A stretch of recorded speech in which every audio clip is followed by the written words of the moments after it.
அனைவருக்கும் வணக்கம். இன்னைக்கு நடந்த சட்டசபையில முதலமைச்சர் விஜய் அவர்கள் சில முக்கிய அறிவிப்புகள்லாம் வெளியிட்டிருக்காரு. இதுல முக்கியமா பாத்தீங்கன்னா ஏழை எளிய மக்களுக்கு உடல்நலத்தை சார்ந்து மட்டும் பல அறிவிப்புகள் இதுல இடம்பெற்றிருக்கு. இதுல எம்எல்ஏக்கெல்லாம் ஒரு செக்கும் வச்சிருக்காரு. வீடியோ முழுசா பாருங்க, முழு விவரங்களையும் நம்ம தெரிஞ்சுக்கலாம். வாங்க வீடியோக்குள்ள போகலாம்.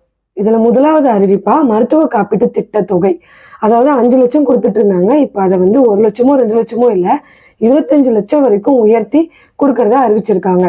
இதனால பயன்பெறும் குடும்பங்கள்லாம் பாத்தீங்கன்னா சிறிய மருத்துவ உதவிகள் பெற்றுட்டு இருந்தாங்க இல்லையா, இப்ப அவங்க பெரிய அறுவை சிகிச்சை கூட பயன்படுற மாதிரி இந்த திட்டம் இப்ப நமக்கு இருக்கா. ஆவின் பால் கொள்முதல் விலை அதை 38 ரூபாயில இருந்து 41 ரூபாயா உயர்த்திருக்காங்க. 1 லிட்டருக்கு சுமார் 3 ரூபாய் ஏற்றிருக்காங்க. இதனால விவசாயிகள் மற்றும் பால் கொள்முதல் செய்யும் வியாபாரிகளுக்கு இது ஒரு மிக பயனுள்ள ஒரு அறிவிப்பாவே இருக்கும். புற்றுநோய் ஒரு கொடூரமான நோயா கருதப்படுது. தமிழ்நாட்டுல அரசு மருத்துவமனையில இதுக்கான சிகிச்சையை மேம்படுத்துவதற்கு 470 கோடி ஒதுக்கியிருக்காங்க. சென்னை போன்ற மெயினான சிட்டிஸ்ல இது உருவாக்கணும்னு சொல்லியிருக்காங்க. இதுல முதல் கட்டமா மதுரை ராஜாஜி ஹாஸ்பிட்டல்ல ஒரு 8 மாடி கொண்ட கட்டடம் அமைச்சு புற்றுநோய்க்குன்னு தனி சிகிச்சை பிரிவு உருவாக்கணும்னு இதுல அறிவிச்சிருக்காங்க. அடுத்ததா முதலமைச்சருடைய சொந்த தொகுதியான பெரம்பூர்ல 300 கோடி செலவுல 400 படுக்கை வசதி கொண்ட ஒரு மல்டி ஸ்பெஷாலிட்டி ஹாஸ்பிட்டல் வரப்போகுதுன்னு சொல்லியிருக்காங்க.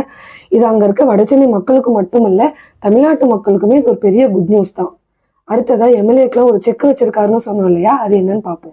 2026 தமிழ்நாடுல சட்டமன்ற தேர்தல் முடிவாகி அதுல வெற்றி பெற்ற சட்டமன்ற வேட்பாளர்கள் அனைவருக்குமே ஒரு காரும் அதன் கூடயே 75,000 ரூபாய் வாகனப்படியும் இன்னும் 25,000 ரூபாய் சம்பளம் கொடுத்து ஒரு உதவியாளரையும் வச்சுக்கலான்னு தமிழ்நாடு முதலமைச்சர் இன்னைக்கு சட்டசபையில ஒரு அறிவிப்பை கொடுத்திருக்காரு. இதனால சட்டமன்ற உறுப்பினர்கள் அனைவருமே தங்களுடைய தேவைக்கு மக்களினுடைய பணத்தை தொடாத நிலை ஏற்படும் எதிர்பார்க்கிறோம். இன்னும் கூடுதல் செவிலியர்களுக்கு மருத்துவ சேர்க்கைக்கு கூடுதலா இடம் ஒதுக்கி இருக்காங்க.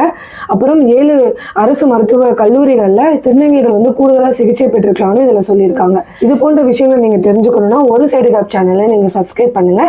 நன்றி, வணக்கம்.